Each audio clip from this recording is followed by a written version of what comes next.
Start together. Yeah. How you guys doing? This is Anthony Gangi, host of Tier Talk, only show on the air dedicated to law enforcement. Don't forget, guys, you can follow us on multiple venues: iHeartRadio, TuneIn, YouTube, Spreaker.com, Player FM, Stitcher Radio. List is growing. Don't forget, guys, download the app. It's a free app. It's on iOS and Samsung devices. And listen, guys, the page is growing. We're good. We're over 24,000 and change. But I got to get the traffic over to the YouTube channel because that's where the videos can actually remain more permanent. It's just better with the algorithm and the cycle. So the YouTube channel, if you guys can, please take a chance, subscribe to the show. I think on Corrections 1, I'll have a link to the YouTube channel. Please, guys, subscribe to the show. And my guest today is Michael Wolhfert and Andre Tosado. But real quick, before I fully introduce them, Michael Wolhfert mentioned that if you guys do like my page on Facebook, there's an option to get instant notifications. A lot of people are saying they're not getting notifications of my show. So he said that you can go to the option and it will make the notification a priority. So again, thank you, Mike, for bringing that up. I was unaware of that. Okay, so real quick, again, my guests are the same gentleman as last week. I have Michael Wolhfert from Justifiable Force. Michael, thank you for coming on. Thanks for having me. Right, and I also have Andre Tosado from Defensivefits. And also, we have a training video that we're going to show today about weapons retention. If you guys remember, last week we did a training video on the proper placement and removing of handcuffs, the tactical placement and removing of handcuffs, if you will. So I want to do another video on weapons retention. So again, Andre Tosado was nice enough to get us to place the Brawl House. So At the Brawl House here, we're located at 1115 Globe Ave on Mountainside, New Jersey.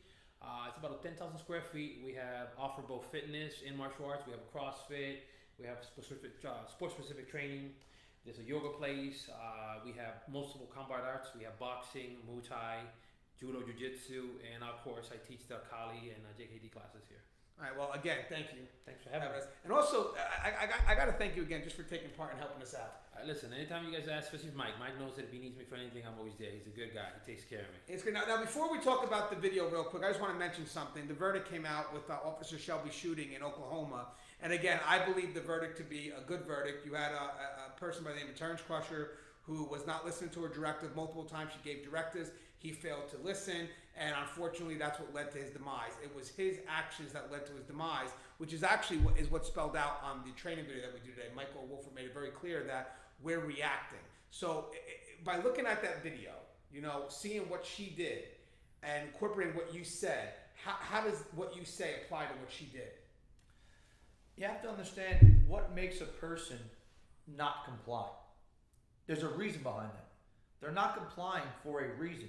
Now, you cannot wait sometimes to find out what that reason really is. Because a reasonable person with a firearm pointed in their direction is going to follow your commands. So they're not following them for an ulterior motive. Because if they were a kind, good-hearted person that just wanted to comply with your commands and give up and do that, they would have. But they're not. So why are they not doing that? That's their own actions, that they're deciding not to comply. Right, and the moment he doesn't comply, or they're not complying, there's still a threat. The threat has not been eliminated, And we're talking about complying. We're talking about having those hands up. Let me see the hands. So when the person's choosing not to put their hands up, the threat still exists. Now the person's moving around, going to the vehicle. The threat intensifies. Now you got to realize, what's the officer thinking? What the officer doesn't know what this individual is doing. Had the individual listened, then I'm sure the officer wouldn't have taken the life. You know what I mean? But it's the fact that, and I got to go with what you said before, is his actions led to her shooting him. And I want to, again, just talk about one more thing about subjective perspective. So let me ask you a question. How I see a threat is differently than how you see a threat. So how important is it that we get the details from the officer who went through it, to ask them, why did you shoot, before we pass judgment? All force is going to be partly subjective. What subjective matters, right? How you felt, what you saw, but it also has to meet the objective standpoint of a reasonable officer.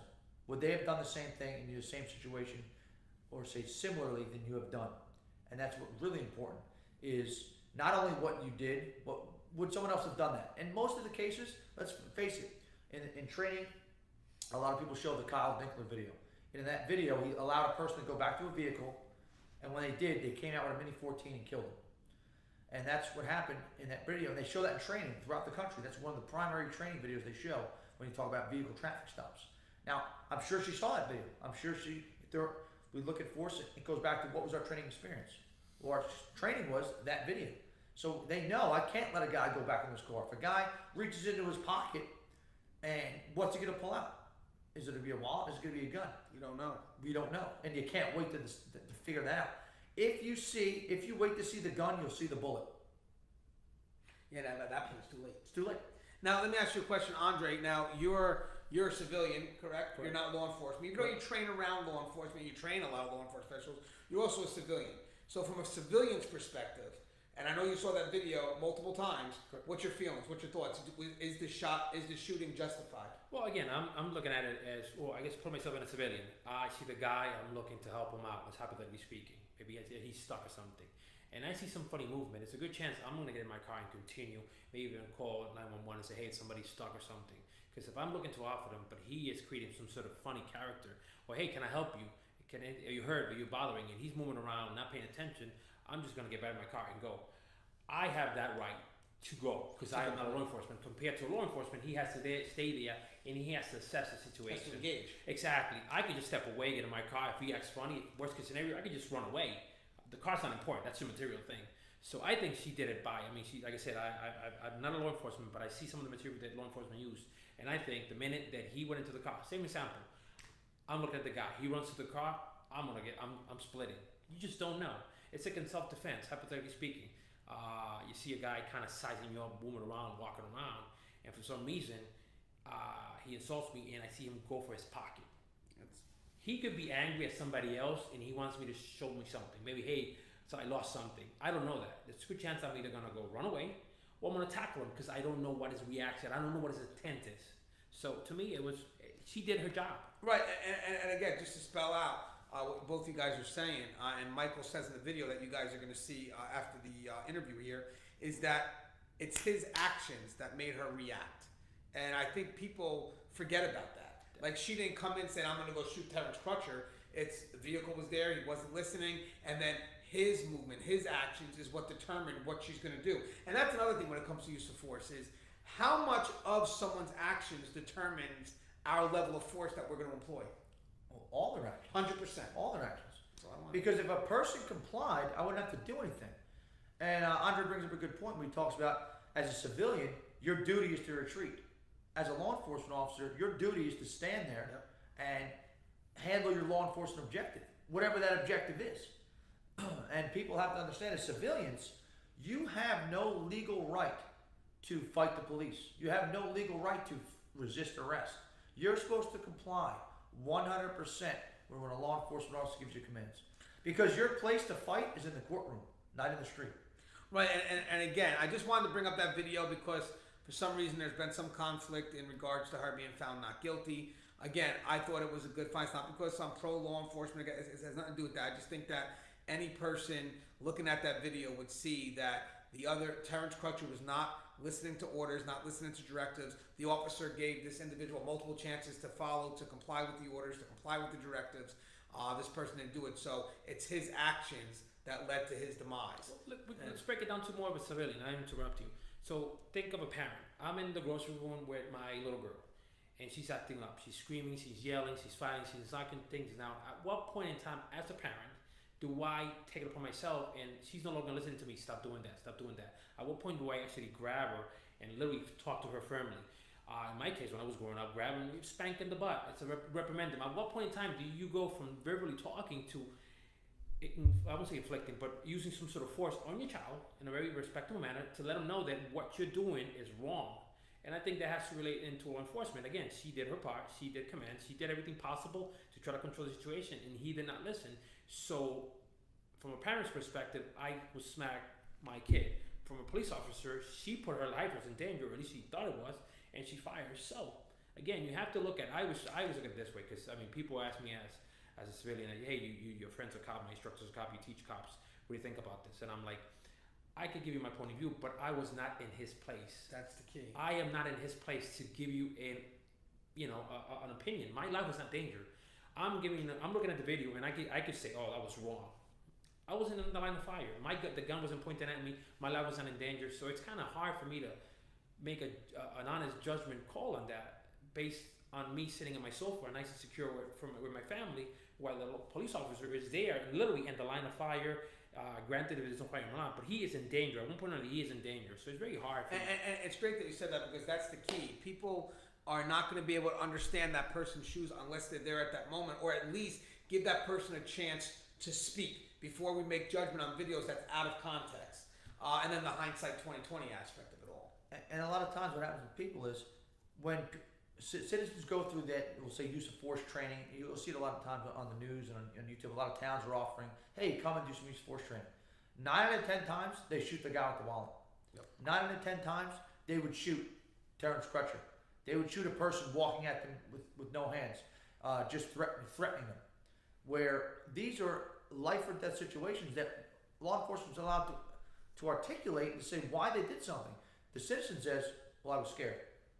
And that was it. That's their answer a lot of times. And they're involved in making decisions 10 times worse than a police officer. And then when the police officer makes a good decision, it's not often commended, but often criticized. Right, and that's the problem too, is because unfortunately there's a bias being painted out there about law enforcement, corrections, and police. And unfortunately, people are geared to automatically see any incident as being negative, and we have to kind of fight to prove that it's not, that we did the right thing, as opposed to people looking at things objectively and saying, well, let's hear both sides. It's not done that way anymore. It's done like, that was a bad shoot, that person's better prove that they're innocent, and that's where we're backwards. And I think social media has a lot of fault to that, because they always show that one-sided picture of pretty much the worst, at the end of the worst of the scenario. This is, oh, look what happened, and they didn't incorporate it. You see a lot of these law enforcement videos that they'll show a clip like literally the person maybe hitting the suspect. They literally missed the first 3, 4, 5 minutes of the incident, where at one point in time either the suspect was being aggressive or they were not listening to the law enforcement's command. Right, and again, it goes back to what you're saying. We're reacting, but they don't show that. They just show us as the aggressor. And also, you know, again, just going off that topic, I just wanted to kind of put it out there. You know, it was a recent topic. I wanted to get our thoughts on it. Again, law enforcement professionals here and also a civilian as well. So we kind of were able to give a good roundabout opinion of what we thought of the incident. But I want to talk about the need for the weapon retention video. Now here's the cool thing. Okay, so last week we did an excellent video on handcuffing, and it was great. Tactical, covered a lot. I mean, Michael Wolhfert, and obviously with your help, couldn't be done without you either, Andre. But Michael Wolhfert, he kind of covers all angles, which means I think that he says something and he knows what's going to be asked because he's taught it so many times. So after he does something, I think he's so used to answering questions, so he kind of puts it into what he teaches, which is great because it gives a very good roundabout lesson. So the handcuffing last week went great. Video's doing very well. 29,000 views on one end, and then YouTube, which is still up and growing. Video's more permanent on there. It's great because it's in the hundreds. But YouTube can also grow a little more gradually, a little more slower. But having said that, so why not do something on weapon retention? And again, it leads into what happened in Iowa a couple of weeks ago, where an inmate broke out of the handcuffs on an escort and was able to grab a hold of the deputy's weapon, shoot 2 deputies, and kill one of them. I believe his name was Mark Burbridge. So now, having said that, needs for videos like this are important. So again, we're going to have the training video at the end of this episode, but just to get both your opinions, again, going to you first, Mike, is how important do you think a video of this caliber is? And I want to ask you, after Mike is done answering his question, is why do you want to be a part of making a video like this? So, Mike, can you just answer first? Like, why do you think we need a video like weapons retention?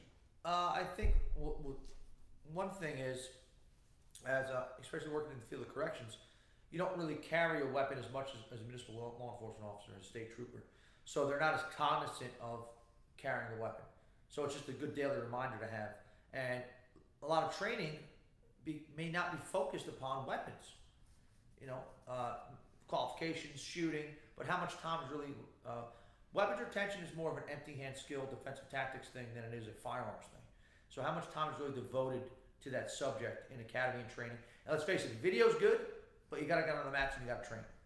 That's the bottom line. Right, and that's why I thought it'd be good for us to show people. Because before we get into Andre's want to be in the video, I want to mention something.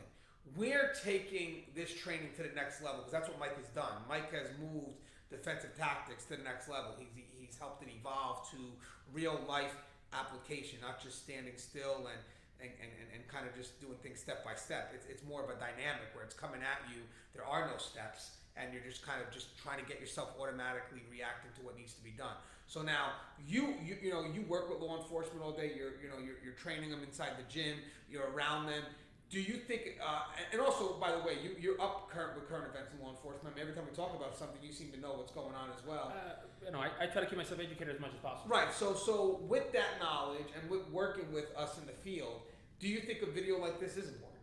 Oh, definitely. And it's important to, at least from my perspective, both law enforcement and civilians, and I'll cover the law enforcement first. For example, I have students that are law enforcement, they're correctional officers. So to me, it's very important that I do something for them because, again, I cover a lot of, we'll say, empty hand and some, we'll say, modern weapons, impact weapon, edge weapons. I have not gone into the firearm weapon side just because my training is not where it needs to be compared to Mike's. But having done this video with them, I can say, by the way, I did this with one of my instructors who is a law enforcement officer, and I think you, as another law enforcement, should benefit from it.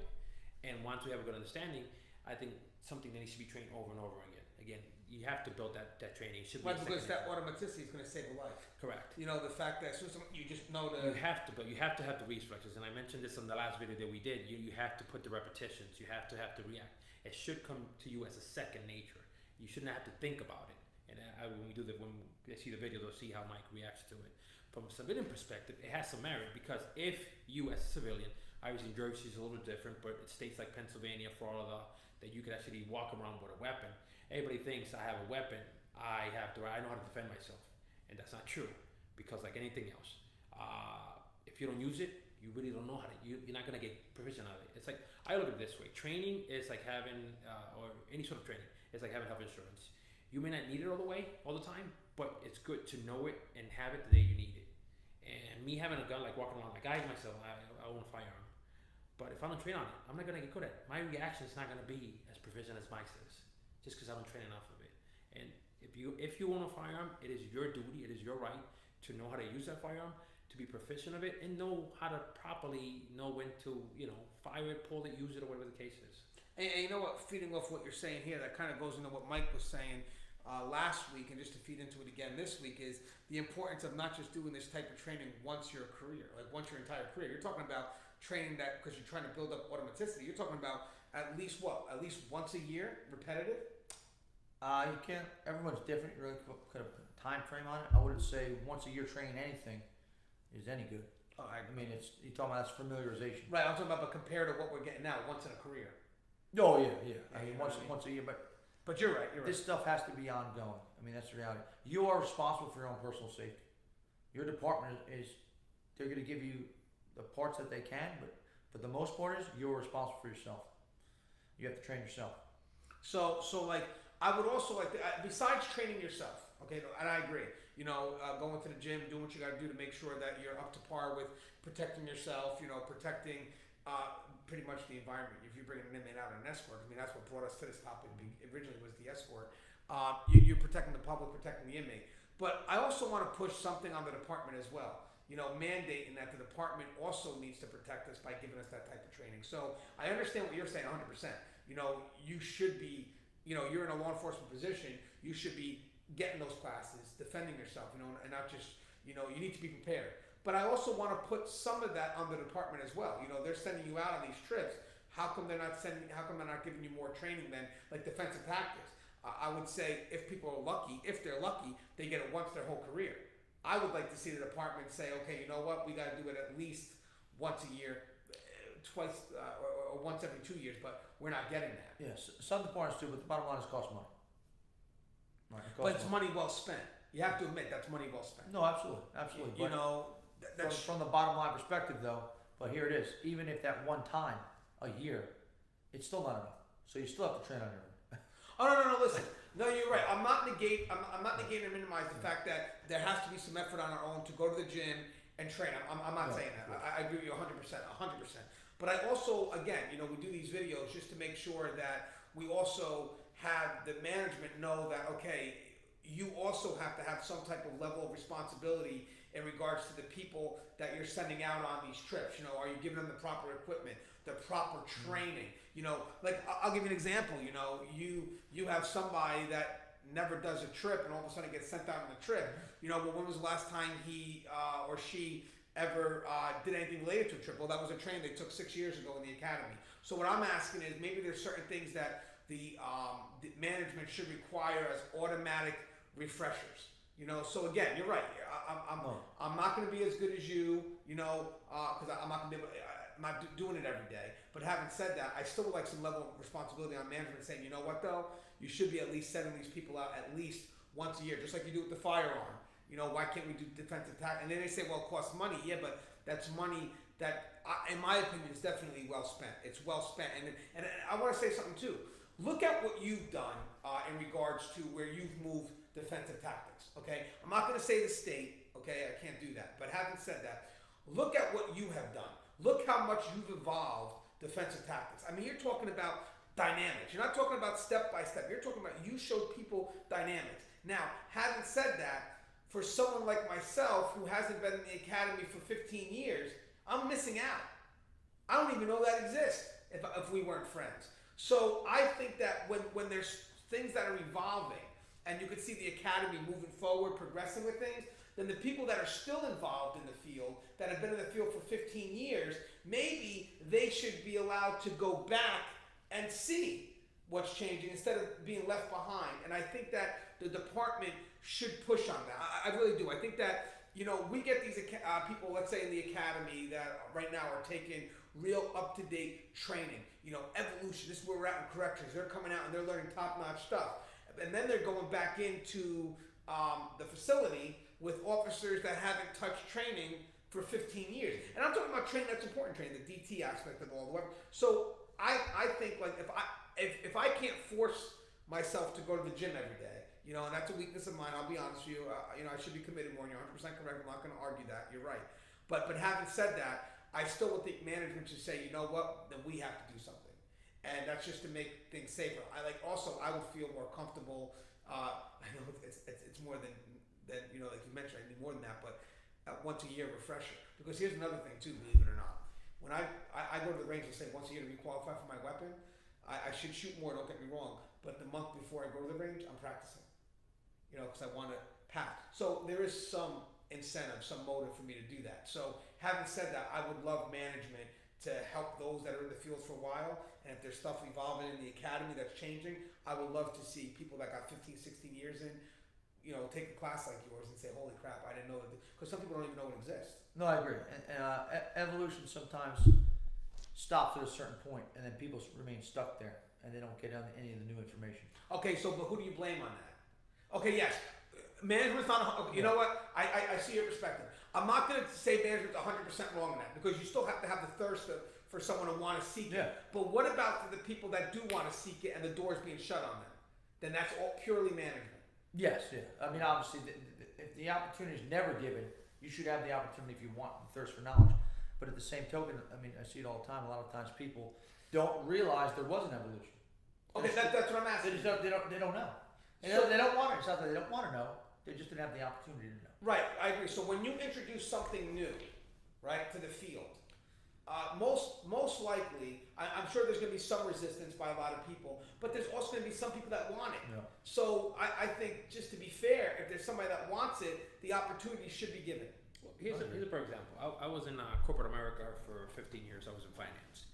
And throughout the years, one thing that corporate America did, because when you're working behind a desk for 8 to 10 hours, you become sedated, you get lazy, you gain weight, you get a lot of physical problems. Now, what's the problem with that? The more physically incapacitated you are, the more chances are of you being absent at work. And every time you're absent at work, those are hours that the company has to put out of pocket. That means they either have to pay workers' comp for one reason or another. That means they need to hire temps to fill in the gap. That is money that the company is expending. It's spending more money every time somebody is sick or ill. So what did corporate America started doing? They started putting gym. They started giving people incentive to go to the gym, fitness level, medical expenses, anything that will make the person healthy, because it is a lot easier to keep somebody healthy than it is for them if they got sick. Because now you have to cover health insurance. Right, that makes sense. So I used to go to the gym. I got a desk job. I'm there for literally almost, we'll say 3/4 of the time of my life. I've been sitting all day, barely walking. The last thing I want to do, stressed, tired, is go to the gym. So I get ill. Now they have to cover my health insurance. They have to cover all these things. One person will literally cost the company almost probably like 100 grand just for a couple of weeks for being ill or anything. So I think that in management, he's saying is they need to look at it this way: if I educate my law enforcement and get them better at their job, is there a better chance of my guys doing the job better, having less issues, legal issues, then being safer? God forbid that something happens, like I said, correction officer either, we'll say he got shot but didn't get hurt. That is time that he's going to be out recuperating. That is money that the state, the facility, needs to pay for him because he was out because he did not have the proper training. So if they look at it from that way, is the better my guys are good at what they do, the less chances are that I'm going to end up spending money on them. And you know, it's funny that you said that. Mike did mention before about the bottom line, the money aspect of it. And it's sad to say that, but ultimately all leads down to how much are we spending, how much are we losing. You know, and it's true. So you're right. You're 100% correct. You know, once you start looking at things at the bigger picture, the monetary picture of it all, you know, maybe that's a good argument to say, hey, listen, also the liability of it all too. Like if you're not properly training the officers, and again, this is for management here who's looking to save money. If you're not properly training the officers, think about the liability when something goes wrong, both from the inmate's perspective, from the officer's perspective. Something happens that's changed and the officers weren't aware. You know, you can't expect them to read things on their own time. I'm sorry, it's the truth. It's sad. I mean, we do, but not everybody does. That's okay. They have a home life. That's what they do. You can't expect it. So when there's a change that could affect our working environment, we have to make it known to them. That's why we have the training. And this way, from a management perspective, I can hold you liable because I trained you on it. So if you mess up, that's on you. That's on you. And again, I don't want to have to, you know, throw my argument that way, but that's the truth. If I'm looking for management that's about to save money and you're telling me, you know, you don't want to spend money on training, well, that's the now. But if you think about the long run of it all, the money you're going to save on lawsuits, I think eventually. Well, you know, they look at those. Again, look at the incidents that happened with the law enforcement either got hurt or unfortunately passed away. So think about it now. They had to cover the expenses. They think that that's a pension for the family. All these expenses that are going to come out of the department. Right. So imagine if he would have had proper training and maybe, you know, just things would have changed a little bit different. Him still being alive, would it have been, you know, less expensive for him to just give him that training than him, you know, passing away? Well, see, that's the problem I have right now is that when we have people in upper management, they're not there permanently. So they don't look at tomorrow, they look at right now. So the money that they save right now is what matters to them. But then eventually someone that's going to be in that position later on is going to deal with the tomorrow aspect of it all. And they're going to be like, holy crap. You know what I mean? Where's this lawsuit coming from? Well, that's from an incident that stemmed about 9 years ago when it could have been rectified. So what I'm asking is for people that are in management and have the ability to make changes now, why wait till tomorrow? Definitely. You know, do it now. There's no, again, I always say there's no room for politics and law enforcement, which is great because there's a little police department in Indiana right now. You could follow it on Corrections 1. They all quit because of politics. The whole department organized and walked out. It's a little city in the state of Indiana. It's a great article, but it shows that there's no. I always say there's no room for politics in law enforcement. Now, before we go to the training video, again, we'll cut this video short. I just want you to answer 2 questions for me because I think it's going to come up during the when people see the video. All right. So the first question is the retention holsters. So can you explain that? You talked about a level 1 through 5. I never knew that before. I you know, so it hit me kind of off kilter here. But what is that? What are level 1 through 5 holsters? I'm unaware of that. It's just the type of how long it takes you to rip it out of the holster. So like I said, the test to determine that was a 5-second test. So usually a level 1 has some type of button or snap. Right? Level 2 would have a button, a snap, and maybe a strap or another button or something that's going to, or just the way it's molded will hold it in there a little tighter than nothing. And then 3 would have either 3 types to hold it, ways to hold it into the holster. That's what makes it a level 3, and then 4, and then 5. Right, and now you also mentioned in that video, again, when you guys see the video, you understand it a little bit better, but I just want to get some clarity here too, is that we talked about the snap, right? And we talked about, again, this is going to be tough to do, but you'll see it more on the video, is that when you're dealing with somebody in the public, I don't want to say suspect, let's just say someone you're unsure of, right? There was the, you know, you want to always make sure you have some leverage on your gun. So I like the non-confrontational one, which was great. Kind of have your elbow on the gun. It doesn't show that you're a threat. You know what I mean? You're able to take your time, look at the individual in front of you. You're looking at eye contact, you know, their hands, movements, whatever it is. But you also mentioned something. This was what was weird. Was I said, well, let me ask you a question. When you're unsure of the threat and you have a strap, why not just have the strap open and then just be ready? And you mentioned something that was very unique about why you don't want to do that. Yeah. So you talk about your training. Is when the adrenaline dump hits and you have to go and now draw your weapon. If normally it has a retention lock on it, you're going to try to go through those locks even when they're not there. Out of just sheer muscle memory, right? Out of your neuromuscular system thinking, oh, there's 2 locks on there. And sometimes people take off 1 lock and they'll still try to hit that lock even though it's already off. And that's from Force Science.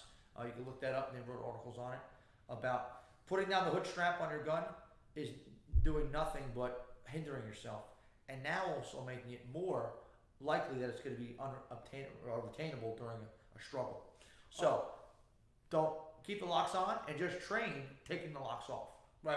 And guys, you're both locks if you have more than one. Right, and this is going to make a lot of sense, guys, when you see the video. The video is going to show you exactly the question I just asked. It's going to choose and there's one more question I want to ask before we go to the video. So we talked about putting the suspect or the person in front of you putting hands on your weapon, and we talked about the dangers of every time an officer goes to the scene, there's going to be a weapon involved. We know that. So there's one incident where you talked about where you were able to break away safely from the individual. You had the gun on the individual, and the person's still coming at you. And then you said if you shoot the individual, it's still justified. And we mentioned, well, what about a lesser level of force? But you came up with this answer that I really want out there in case someone's going to question it. So basically, I want you guys to picture this. And again, you'll see the video. I'll actually probably, when I do the edit, I'll play it at this point, just a second of it. But you'll see that he has the gun on the person. The person, he is a few feet away, but the person's still coming at him. So you said that at that point, you're still justified to shoot. Can you explain that? Well, it's circumstantial, right? I wouldn't say every time because it depends. Okay. But you could, depending upon that particular situation that you may find yourself in. So we talked about disparity of force a little bit, right? Is the person older? Are they younger? Are they a female versus a male? Is it an old person versus young? Is it a kid? Is there a 300-pound guy attacking a 100-pound person? Or is it a 300-pound officer versus a 100-pound person? And these are all factors that matter, whether because they're unarmed. But people can kill you with their bare hands. Just because they don't have a weapon in their hands, fists are a weapon. Somebody grabbing your throat is a weapon. Now, how long does it take a person to, we talk about the 21-foot rule when it comes with an edge weapon, so now they have no weapon. They're still bridging that gap in the same amount of time. Even though your gun is out, do you have time now to holster your gun and go hands-on? Even if you did holster your gun and go hands-on, are you going to win? Do you have time to holster your gun and now draw your baton? In the matter of a guy to cover 3 feet or 4 feet. And it also matters too where, I agree talking about the people, also the fact that this person went for your gun in the first time. Of course. So you automatically got to think he's going to go for it again. They already showed they were trying to grab your gun. So now that it's out of the holster, what's holding the gun in your hand? Besides your hand? Nothing. Here it's mechanical, right? There's thumb straps and hood straps and my body, it's contained. When it's out floating around, it's only temporarily in my hand.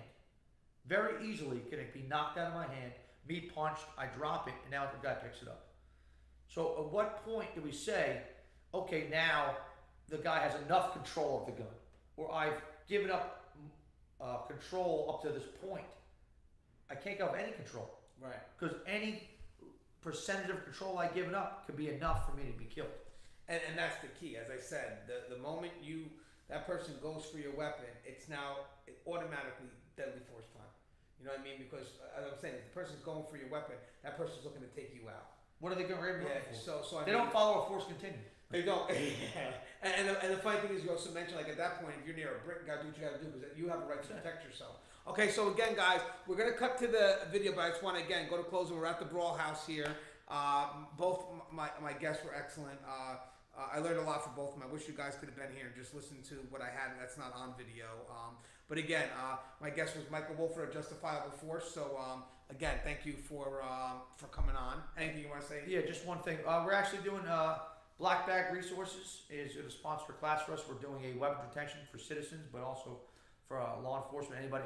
There's a whole class based on weapons retention. So you can find that on our website. We're doing a special. We got a promo code Tier Talk to get some good price on that. So go to our website, justifiableforcetraining.com.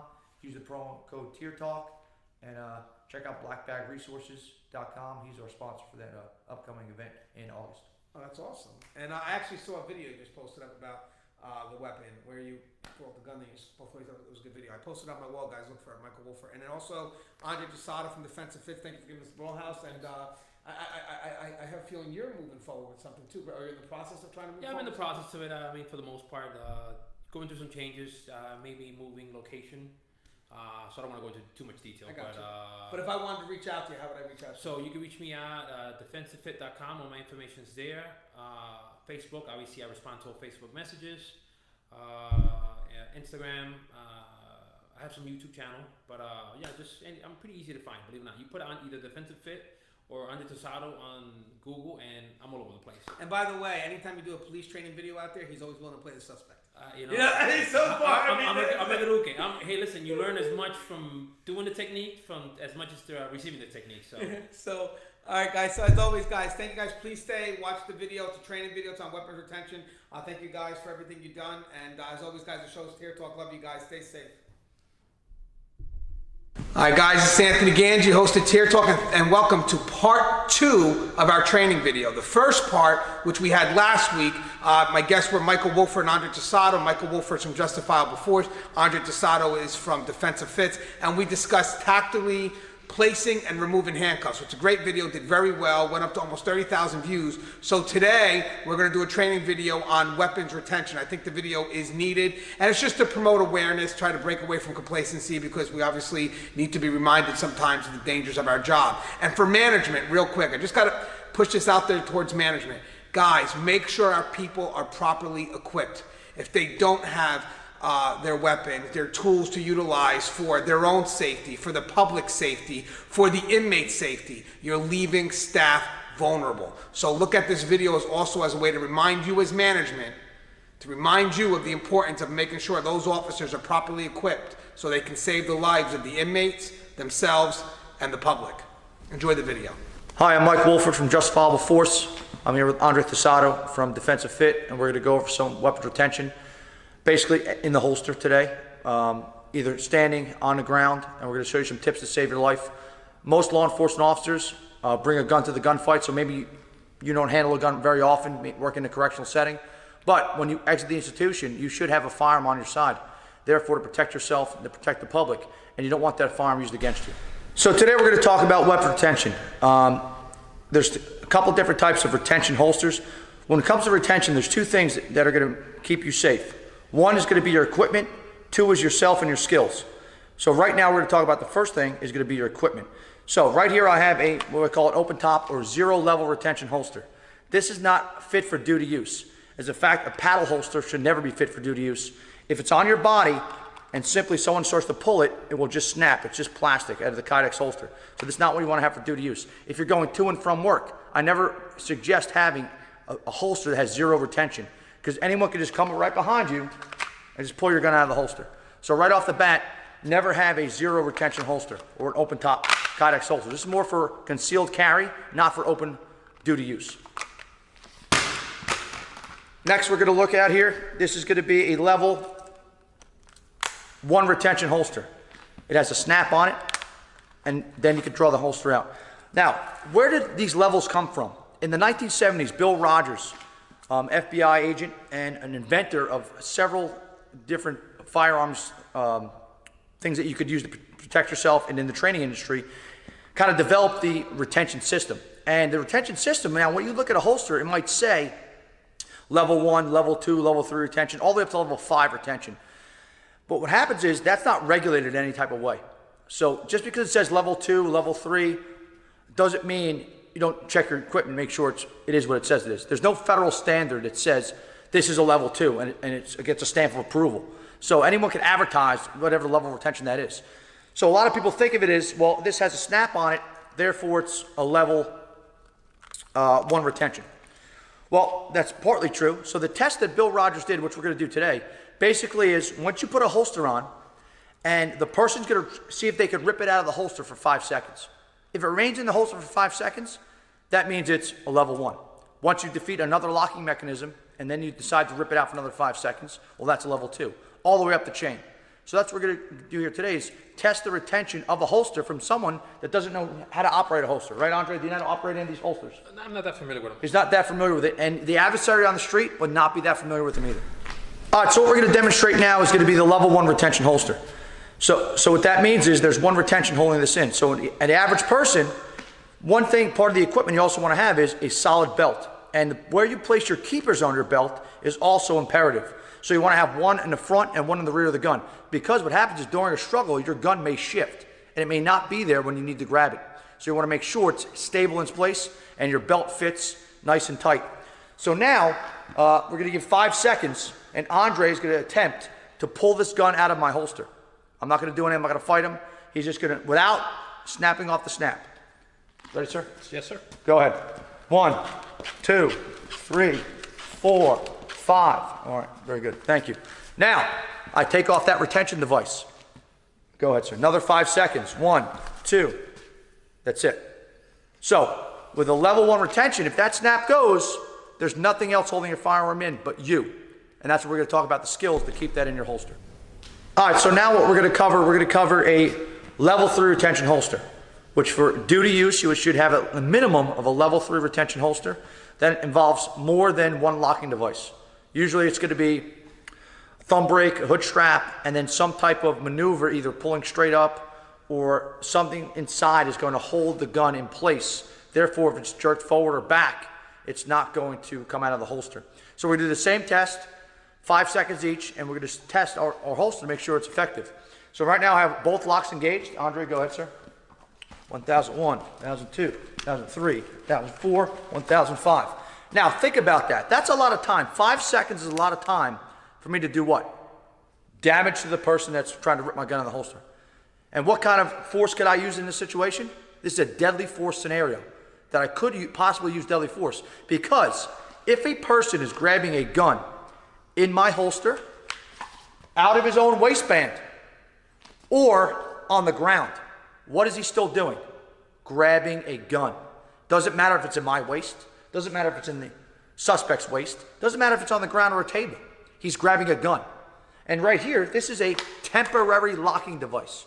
So that means this is a deadly force scenario, even though it's not out of the holster, even though it's not pointed at me, because any minute, or I should say any second or quarter of a second, it may very well be.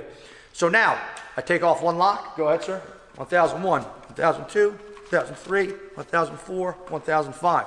There you go. Another lock. Go ahead, sir. 1001, 1002. Okay. So 2 seconds, because he pulled it out in the correct angle. But if he pulls forward, it shouldn't come directly out like you would a zero top. If he pulls backwards, it shouldn't come out directly out. It's going to buy you some time. And that's the whole idea. Even if both locks are defeated, it should buy you still 2 seconds of time. And 2 seconds, I don't may not seem like it, in a fight is an eternity. I always say is 30 minutes of exercise, working out, will never be a 1-minute fight. And that's what you have to understand, is that all this holster's doing is buying you time to fight back. And the more time you wait on not fighting back and worrying about trying to keep this gun in the holster, because that's 15 seconds of running elbows, punches, kicks. Listen, even the reality of this. Can I use an edged weapon or a knife against this person if I had so in my duty uniform? Of course. It's a deadly force scenario. If I have to pick up a brick off the street and I'm on my back, I can hit the person in the head with it, because that's mechanical force. Anything I place into my hand. And that's the whole idea, is you have to understand, when you're fighting over your gun, it's not a wrestling match with points that you're going to get your hand raised and win a gold medal. It's either you live or you die. And let's face it, 3 things are going to happen. You're going to have to defend yourself, and you may have to utilize deadly force in that scenario, or you're going to be killed. And the second one is, if you can create distance without having to use deadly force, well, that's going to be based upon your skill level. But the bottom line is position, what the person's doing, their size, their strength, gender, age, all of these things matter. We talk about disparity of force. What that person, not only what they're doing, but their physical attributes against you. And I always tell people this is one thing people fail to realize is exhaustion. How much time, what is your cardiovascular system like? How many minutes do you have in you that you can fight? Because once you're exhausted, then you're done. You're already immobilized by your own physical attributes. So if you're fighting, you're struggling, a person's grabbing for your gun, and now you're went from 60 to 0, no more gas left in the tank, the guy simply does that, pulls the gun out of your holster and shoots you in the head. And then where are you gonna go from there? That's why cardiovascular system is so important. That's why training is so important. That's why your equipment is so much important. How you wear your duty belt's important. It's the small things that matter when it comes to safety. All right, so what we're gonna cover now is basic body positioning, reactionary gap. So we went over equipment, and now it is, how do we use our equipment to keep us safe? So now we're gonna go over basic body positioning. How far should I be between me and whoever I'm dealing with? At least 2 arms distances away. So if Andre puts his arm up and I put my arm up, I want to be at least 2 arms distances away. Anywhere closer to that, I'm at the hardest point of a person's punch. So if he throws a big overhand right, I'm landing it right on my face, right on the button. So I want to have that reactionary gap to block, defend. If he throws a push me, grab me, I have that time to react. As distances get closer, your reaction time gets slower. And that's why we want to keep that gap the best we can. And the second thing we want to do is blade our body. We never want to have our gun side facing anyone we're dealing with. I always want to have our gun side away, and I always want to position myself on a 45-degree angle where the person's right hand is going to be the furthest away from my weapon. And most of the population is right-handed. So 90% of the population being right-handed. So 90% of our training is against a right-handed person, because that's more than likely what we're going to face. We're playing the odds right now. So if you have a lot of time and money to invest in training, 10% of your time should be against a left-handed opponent. So now with that being said, we have our body positioning. We have our body bladed, gun side away. We have our 2 arms distance, keeping the reactionary gap long enough, giving me time to react. Now, what we talk about now is, what's this person doing? And one of the things we talk about pre-attack indicators is somebody grooming, somebody looking around. Are they looking around for cameras? Are they looking around for what's your backup? What we also talk about is a target glance. Meaning, when someone's going to reach out and grab something, they don't look the other way and just try to grab it. They're going to focus their eyesight on what they're going to do. And you're going to notice that. You're going to look at their eyes. I tell people, we talked about this last week. Hands, waistband, and face. The face will never lie. So we want to look at facial expressions. Are they grooming? Are they rocking? Are they pacing? Is there clenched jaw? Or are they just simply looking up and away? Are they not making eye contact? All these things should be suspicious of what this person's going to do, because they may be saying one thing, but in their mind thinking something else. So partly of a law enforcement officer is to be inquisitive. So you have to wonder, what is this person's motive? What are they really doing? Why are they closing that gap? So it's not only the words they're saying, but the actions that they're taking. So now not only does that help you to keep safe during the incident, but also those are things you should include into your report of why you had to do something, right? So when you utilize force, it's not important what you did as much as it's important as what the person is doing, because all force we're doing is reactive. So once again, if this person's looking at my weapon, it's safe to say a quick glance and then an on with a conversation, because when most people see law enforcement officers, when people see guns, their eyes are focused to them. That's the reality. But now it's 2, 3, 4 times. The guy's looking around. He's clenching his fist. He's taking his strong leg back and suiting a fighting position. Those are things you should be aware about, because the fight's about to happen. And a lot of times we watch video and I dissect and I watch, and you see people get assaulted. You see law enforcement get guns drawn on them. You see people get blindsided. And you always wonder yourself, how did that happen? And when you ask them, they said, I never saw it coming. But as a third party, we said, how did you not see it coming? And it's not because, once again, we don't look with our eyes, we look with our brain. And if we know what to look for, the small things, the bigger picture seems more clear. So look for the small things, and that's what we have to look at when we talk about body positioning, what the person's doing, what you're doing in relationship to them, and that's what's going to be important. All right, so one other thing we're going to talk about too, when we talk about body positioning, we're going to talk about, once again, we blade our body, keeping the gun side away. We're also going to talk about shielding. Now, shielding is putting any part of your body in between the person that you're dealing with and the firearm. So either one, it could be your elbow. A lot of people just rest their elbow on top of their firearm. Therefore, if he wants to grab it, he's got to go through my arm to grab the firearm. Another one would just be dropping your elbow down, just putting your elbow a little over top. So if he wants to get through, he's got to go through my arm once again. So there's something there, a barrier, which we call a shield, between the person that you're dealing with and your firearm. And let's face it, when some certain situations dictate, nothing like just pinning in the holster with your hand and just giving some kind of directive. All right? It's not constructive authority yet because it hasn't break the plane of the holster. So at this point, if you have to give a directive and you believe someone's going to do a gun grab or someone's going to reach out and grab you or punch you, there's nothing wrong with just pinning it in the holster with your hand and therefore being ready. Because if a fight happens, a deadly force scenario happens, you're going to want to have your gun inside of your hand before that happens. All right, so what we're going to cover now, we're going to show you a technique from the standing and a technique from the ground that's going to be able to protect you from a gun grab. So in the past, what people would do is they would take their hand out, they'd reach in, they'd grab your gun, and they would, both hands, they would pin it in the holster, and they would try to turn their body away and maybe rip the hand off your gun. But let's be honest, the person's not just going to be grabbing your gun with his extended arm and leaving it out there.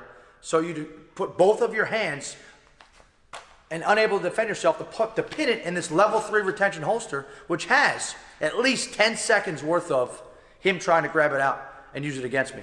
So the 10 seconds that he's using to try to grab this gun out, I usually at least one hand grabbing onto it, or in some cases it's going to be no hands because I'm going to be entirely offensive, depending on what that person's doing to me. But before he grabs my gun, not like a mummy, just reaches his hand out and walking towards me, he's going to punch me and grab my gun. He's going to push me and grab my gun. We might be in some kind of standing wrestling match, and he might attempt to grab my gun, or he throws me on the ground and now starts to punch me, kick me, and do whatever, and then all of a sudden notices, oh, look, there's a gun on the hip. I didn't plan on grabbing a gun, but now I'm going to, because that's just what I'm going to do in the heat of the moment type of thing. So very rarely does a guy just walk up to you surreptitiously, look at your gun, and then all of a sudden try to reach with both hands and grab it. That doesn't really make a lot of sense in the real world. So what we're going to show you today is going to be off of a strong hand punch. You're going to block, and then from there we're going to retain our weapon. All right, so.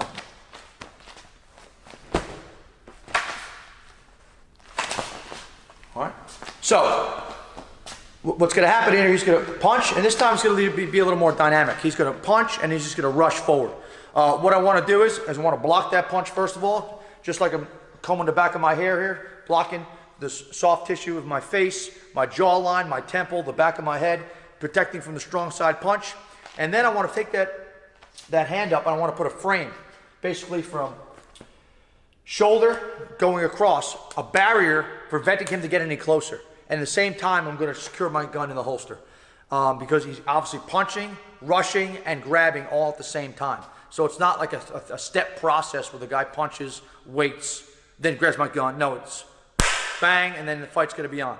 All right, so now he's going to go for it. This is not rehearsed here, so Andre doesn't really know, but I want Andre to go for it. He may get hurt in the process, but that's part of training. It's all good. All right, so go ahead.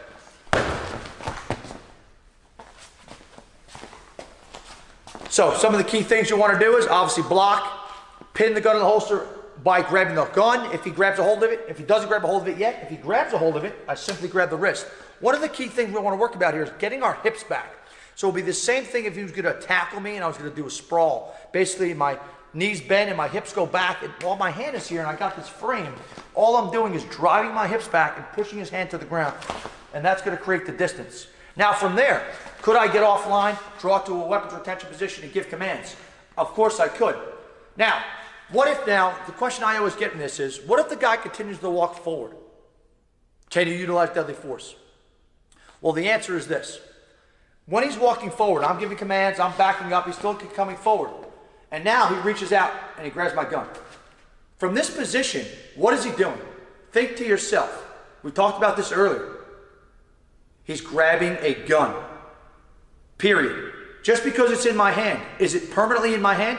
Or just like he tried to grab it out of my holster, can he grab it out of my hand? Yes. And that's the thing. Whether it's in his waistband, in my waistband, on the floor, on the counter, in my hand, this is a temporary position. Once I give up this position, I am now going to be killed because I have no recourse when he grabs the gun out of my hand. I have not a larger deadly force option. I can't pull a bazooka out of my backpack. All right? So when he grabs this gun out of my hand, that's when now I have to stop that at all costs. Because if he grabs my gun, I will die.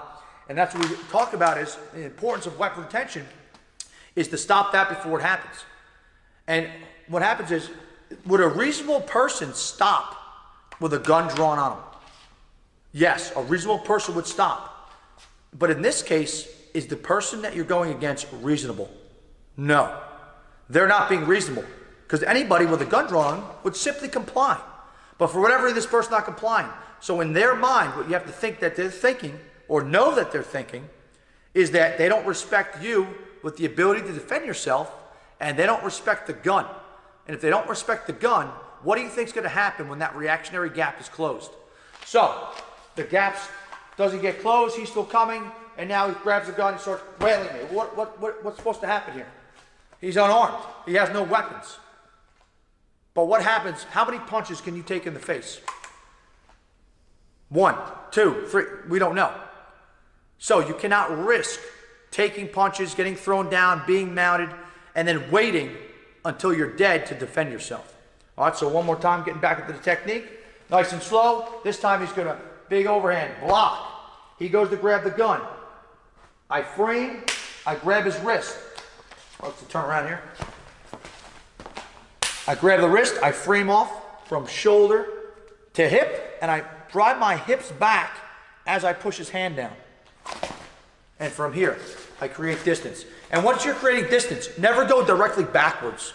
Because if you wanted to backpedal, which I don't recommend, he could always move faster forward than I can go backwards. So anytime you break contact, you always want to step onto a 45-degree angle and never go linear.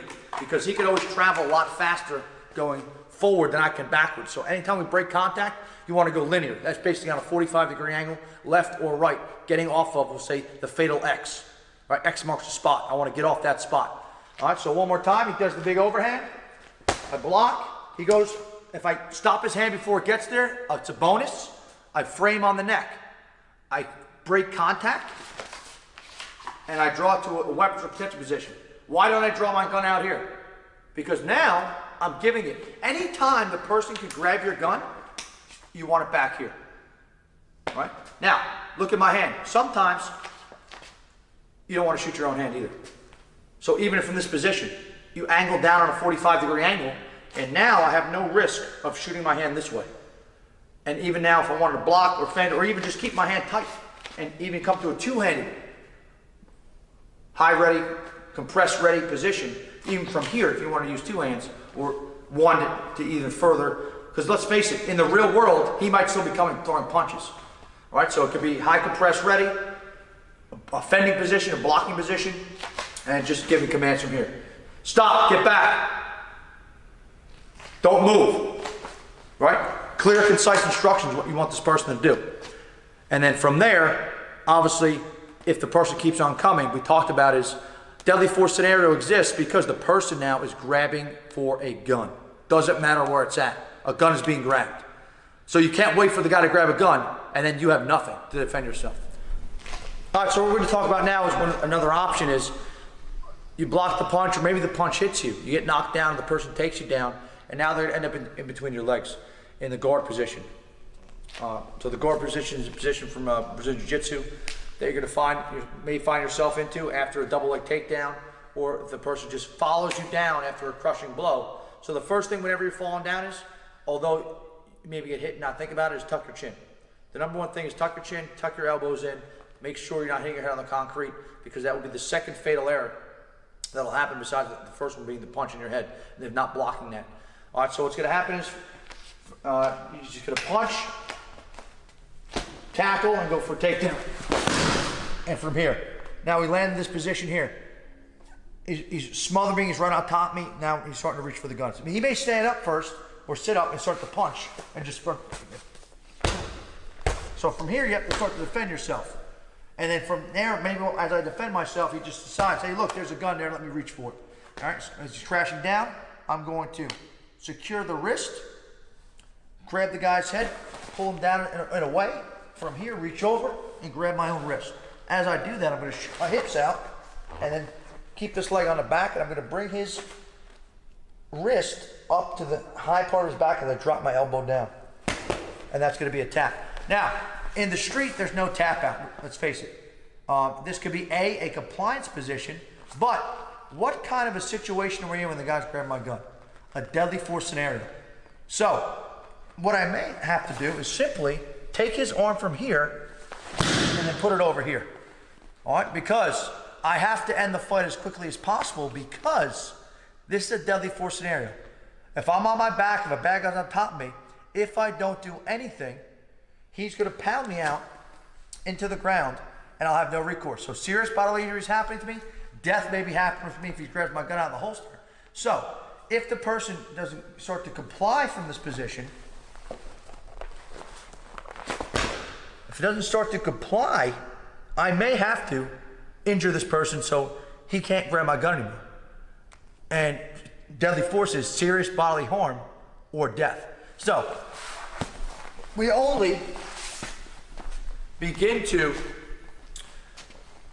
a compliance position, but once again, if the person's grabbing my gun, if he's not complying, well then we have to escalate force. And that would be obviously injuring the arm. That's not our primary, but you have to have it into your head. Just like the first day on the interview process, they ask you, can you take a human life? Can you use deadly force? And everybody answers yes. But I don't think and I think most people think that everyone's prepared to do that, or they want to do that, or some other crazy notion that they have in their head. Nobody wants to ever take a human life. Nobody ever wants to take somebody's arm and break it so they can't use it anymore. But the bottom line is this. What is this person doing to the officer that is making them do what they have to do to survive? And that's what people keep on failing to forget. They think that people put on the uniform and they just want to go out there and arbitrarily use force on people. They want to get a lawsuit. They want to be sued. I don't know of anybody that wants to be sued. I do know of every single person as a law enforcement officer, as a human being, don't want to be killed for doing their job. And that's what we have to understand is we are defending our life when it comes to a gun grab. Because if we don't defend the gun and we lose our weapon, we lose our life. Thanks for tuning in. Hopefully you get some tips that you could use to save your life. Hopefully you'll never need them, but prepare for the worst. And hopefully luck is on your side and nothing will ever happen to you. But anyway, always be prepared. Mike Wolf from Justifiable Force. Check us out, justifiableforcetraining.com. You can find us on Facebook, Justifiable Force, as well as on Instagram. I'm Andre from Defensivefits. Again, you can find me at defensivefit.com. I'm all over social media, Facebook, Instagram, all over the place. So